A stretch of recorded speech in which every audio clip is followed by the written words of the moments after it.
Hey everybody, it's Evelyn Cucciara, the Toy Tamer, here for April's Hello. I cannot believe it's April. No idea where these first 3 months went, but I'm happy it's April because if you know me, you know I'm not a cold weather person. I love the warm weather. In my world, 80 degrees and humid is absolutely perfect. So today's supposed to be 70 and it's raining, so I guess that counts as humid, but I will take it. I'm happy about it. So welcome. Thanks for popping in to say hi. Welcome to all the new people to my feed, whatever you want to call it. Once a month I do a video just telling you what's going on, what the trends are I see happening, and what I want to talk about. So this week I want to talk about what I call the S.A.N.E method of organizing. S-A-N-E. S stands for sort, A stands for arrange, N stands for name, E stands for empower the kids.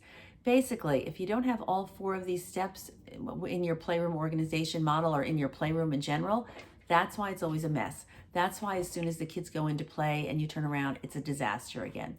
S stands for sort. Like I said, means you get rid of the things that are broken, outgrown. We all know it's really frustrating to do a puzzle and there's a piece missing. So get rid of all that sort of stuff. And that's what everybody does. And that's where most people stop.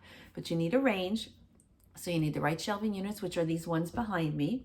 And then these are Kalex from IKEA, but you also need the right bins. This gray one behind my head here, this is not the right bin for toys. This is my office and all my kids are taller than me, so I don't have toys here anymore, but this works fine for things I don't need a lot.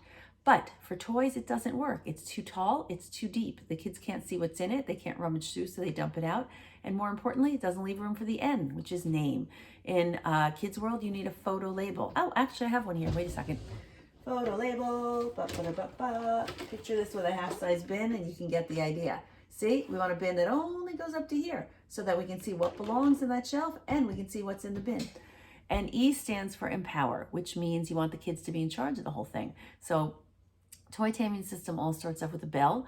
Ring it at the beginning, do the giant matching game, the actual cleanup, ring it again at the end. So you have a beginning, a middle, and an end, but more importantly, it empowers your kids to take over the cleanup. It rewards them with immediate gratification, and it allows them to boss anybody else around in that room and tell them how the cleanup works.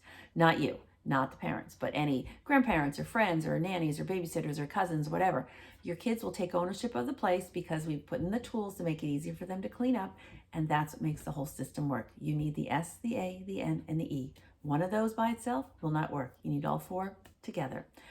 What else is new with toy taming? We're doing a lot of little mini ninja courses later. Small rock walls and Swedish ladders. I don't know if you know what that is, but look it up if you don't. It's kind of cool. Lots of gross motor control activities in a small amount of space. All right, so that's it for me for this month. Evelyn the Toy Tamer coming to you once a month with just, what's going on. And if you need any help with your playroom at all, you know where I am. And I'm always posting a lot of stuff on Instagram and Facebook, so if you don't follow me there, please do. All right, today here it's Saturday. Have a great Saturday. Bye.